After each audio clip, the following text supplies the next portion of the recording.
Telangana BJP పైకి బాగానే కనిపిస్తున్నా అంతర్గత కుమ్ములాటలు మాత్రం అలాగే ఉన్నాయి. పార్టీ సమావేశాలు జరిగినప్పుడు మాత్రం నేతల మాటలు తోటాల్లో పేలుతున్నాయి. ప్రత్యర్థి పార్టీలపై విరుచుకుపడుతున్న నాయకులు పనిలో పనిగా పార్టీలోని ప్రత్యర్థులపై కూడా నర్మగర్భంగా సెటైర్లు వేస్తున్నారు. తాజాగా ఎంపీ ఈటెల రాజేందర్ చేసిన కామెంట్స్ పార్టీలో కాకరేపుతున్నాయి. కొత్తగా వచ్చిన వారిని పాతవారు కాకులు గెద్దల్లా పొడవకూడదని హితవు చెప్పారు. ఇంతకీ ఈటెల ఉద్దేశంలో కాకులు గెద్దలు ఎవరు? What's the story? Malkajgiri MP Etela Rajender బీజేపీలో కీలక నేతగా ఉన్నారు.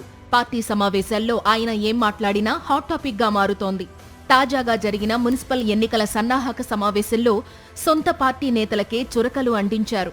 పార్టీలోని అంతర్గత శత్రువులపై ఈటెల విరుచుకుపడ్డారు. కొత్తగా వచ్చిన వారిని అడ్డుకుంటున్న పాత నేతలను కాకులు గద్దలతో పోల్చారు.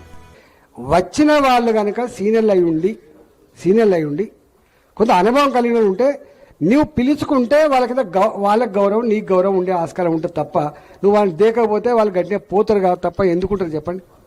అందుకని వచ్చిన వాళ్ళని కాపాడుకోవడం వలసిన బాధ్యత కూడా మన మీదనే ఉంటుంది అంటున్నాను నేను.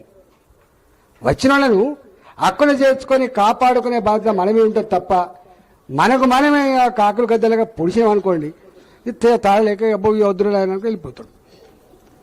రాకడ పోకడ మంచిది కాదు. ఇక తనను నాన్ లోకల్ అంటున్న విమర్శకులపై కూడా ఈటెల తనదైన శైలిలో కౌంటర్ ఇచ్చారు. 1992 నుంచి మల్కాజ్గిరిలో ఉంటున్న తనను పరాయివాడు అనడం ఏంటని ప్రశ్నించారు. రాజకీయం అంటే కేవలం డబ్బు కాదని, కార్యకర్తల కష్టమని తేల్చి చెప్పారు. తనను తాను పొత్తుల సద్దిగా అభివర్ణించుకుంటూ అందర్నీ కలుపుకుపోయే తత్వం తనదని స్పష్టం చేశారు. 35 ఏళ్లుగా ఇవాళ మొత్తం పార్లమెంట్ సెంట్రల్ లో ఉంటాడు అంటే ఈటెల ఉంటాడు, గుర్తుపెట్టుకోండి. ఇంకా అడేవాడనా నన్ను నాలుగు అడగడు, నన్ను నాలుగు అంటాడు.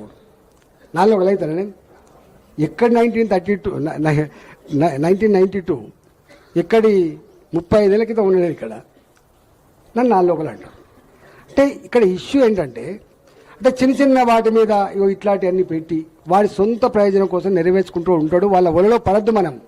మొత్తానికి మున్సిపల్ ఎన్నికలకు ముందు మల్కాజ్గిరి ఎంపీ ఈటెల రాజేందర్ చేసిన వ్యాఖ్యలు తెలంగాణ కాషాయ దళంలో పెను సంచలనం రేపుతున్నాయి. పార్టీలో సంకుచితంగా ఆలోచిస్తున్న నేతలు ఎవరు? కొత్తగా వచ్చే వారిని కాకులు గద్దల్లో పొడుస్తున్నది ఎవరు? అసలు ఈటెల బాణాలు వేసింది ఎవరిపైన అంటూ చర్చోపచర్చలు జరుగుతున్నాయి.